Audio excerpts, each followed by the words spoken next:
অনেক দিন পর একটু গোছগাছ। আসসালামু আলাইকুম, আমি ব্লগ থেকে সবাইকে জানাচ্ছি স্বাগতম। আশা করি সবাই ভালো আছেন।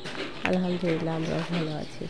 সকাল সকাল মিষ্টি রোদ, শীতের বেলা সকালবেলা কতই না মজা, তাই না?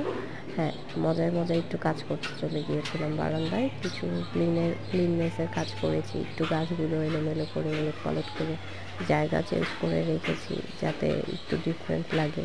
দু একটা গাছ উঠায় ফেলে দিছি, যেগুলোর কারণে মনে হচ্ছিল যে মশা হচ্ছে, বা ওই গাছগুলো আমার কাছে ডাবল ডাবল আছে।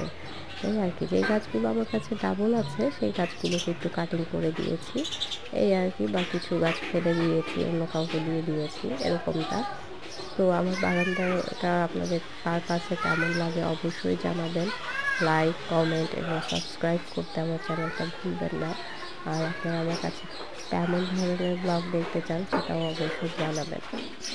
তো কার কার আসলে এরকম বারান্দা ভালো লাগে সেটাও কিন্তু বলবেন। আসলে হাজব্যান্ড যেহেতু দেশের বাইরে থাকে, সকালবেলা মাদ্রাসা চলে যাওয়ার পর একটু বারান্দায় সময় কাটানো বা চা খেতে খেতে একটু বসে থাকা, নিজেকে সময় দেওয়া, এই জিনিসগুলো না আসলে খুব ভালো লাগে। দেখেন, অনেকটা দিনের সফলতা আমার এটা।